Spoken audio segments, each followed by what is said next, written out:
Hello there, it's Gabby here from Confidence After Cancer, and I hope this finds you well.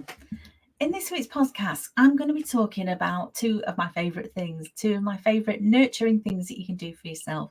And the first thing I'm going to talk about is self-care.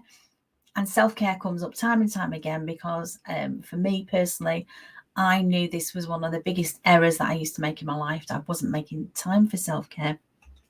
The other thing I'm going to be talking about is skincare, and the two do go hand in hand for me and for many people that I know as well. So I've got three things that I'd like you to think about this week regarding skincare and self-care, and how you can use skincare as part of your routine to help yourself be happier and healthier.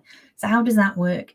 Well, the first thing is to think about getting yourself into, I'm not going to say these are the products that you should use or this is the thing that you must do, because we're all different and it depends what stage of your life you're at, or whether you wear makeup or whatever it is, your personal circumstances.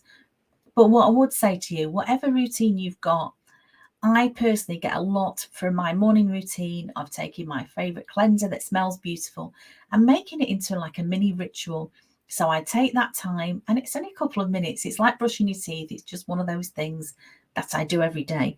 But I've got that routine down now where I take that few minutes just to do my skincare, to cleanse my face, and to really be mindful of the fact that I'm massaging my skin, I'm using good products, and I'm taking a little bit of time for me. And that subliminal message that I'm giving myself that I am worth it and I am taking care of myself and I am not too busy to neglect my self-care. So I do that every morning.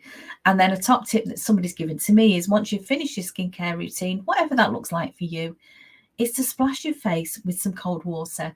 And not only does it make you feel alive, the cold water, the shock of it does make you feel alive, but it's actually meant to be really good for your skin as well.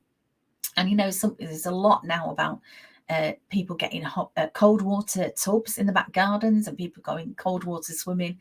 That's not really for me. It may be for you. But in the same way that shock of the cold, even a cold shower for a couple of minutes, I do that. And I do know that does makes me draw my breath, but it also makes me focus on my breathing, which we don't always do.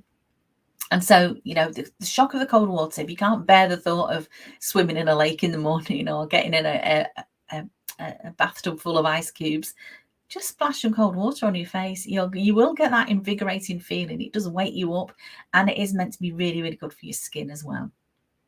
The second thing that I'd like to think about is the damage that we can do. I'm 60 now, and as I get older, I want to take good care of my skin.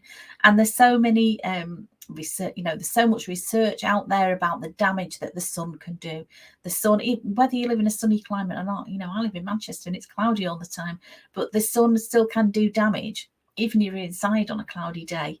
And so now part of my routine every day is to always use, after I've used my cleanse, tone and moisturizer, always to use a sunscreen, because I know the damage that the sun can do. It's the UVA rays apparently that actually break down collagen. When a newborn baby's got beautiful, juicy, chunky cheeks, that's because they're full of collagen. And unfortunately, as we age, our collagen breaks down. That's just part of the aging process. There's not a lot you can do about that, but you can look after your skin. You can make sure you don't age faster than you need to by using good skincare, by using a sunblock or a sunscreen, I should say. And just again, it's a ritual. You're sending yourself a good message that you are taking care of your skin. So think about your skin. Obviously it's all over your body, and it's the largest organ that we have in the body, but it's semi-permeable. What does that mean? It means that things can get through. So if you put some poison, some chemicals, some things that you shouldn't be using on your skin, it ends up being in your bloodstream. And I'm very conscious now of the personal care products that I use since my cancer diagnosis. I know that there are a lot of products, a lot of elements to products, a lot of the ingredients that I use. Some have been banned now, and some things have not been banned, but they're still known to be carcinogenic. In other words, they cause cancer. And I'm not saying this to scare you. I'm just saying it's really a good thing to be mindful of what you are putting onto your skin. Think about nicotine patches, how they work. You slap, apparently I've never used one, but you slap it on your skin and the nicotine gets into your bloodstream. So it makes sense to me that anything that you put onto your skin is going to end up in your bloodstream. And that's fine if it's good, nurturing, plant-based products or things that are really good for you. But if it's got some chemical nasties in there, some chemicals, I'm not going to go into the science behind it and the scientific analysis behind it. I do have a fact sheet that you can download. I'll put a link around this podcast that tells you how you can keep yourself safe and avoid chemicals. None of us want to live in a bubble. You don't want to become completely obsessed with checking everything, but there are some really simple things that you can do to keep yourself safe. So for me, there are certain products and there are certain ingredients I know now that I avoid. It's like not eating processed food. If you're eating a lot of food that's full of chemicals, you're not doing your health any good. And it's the same with the products that you're slapping on your skin. So that's the third thing I would say to you. Think about the burden that you put in onto your body with all the chemicals. Before I really thought about this, I would in the morning get up, brush my teeth, cleanse my face, get in the shower, maybe use a soap or a shower gel, shampoo and conditioner. Then I'd get up out and use a body lotion and then put some makeup on and some moisturizer. And when I really sat down and thought about it, quite easily, I'm slapping on to my body in one way or another, maybe up to 80 different types of chemicals. And just because they're available in the shop doesn't mean that they're safe and they're good for you. So there are some natural alternatives. I am an ambassador for a natural skincare company. I'm not trying to sell you skincare. I'm trying to say to you, be very mindful of what you put onto your skin, because what you put onto your skin ends up in your bloodstream.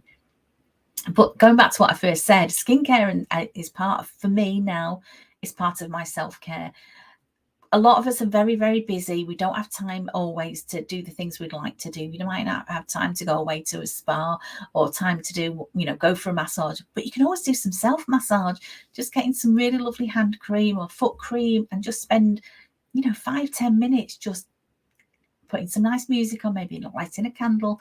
Give yourself a self-massage. You can do that at any time, maybe a couple of times a week, maybe before bed. If you're somebody that has trouble sleeping, a lot of creams now or pillow sprays have got lavender in, and that's always really, really conducive to a good night's sleep.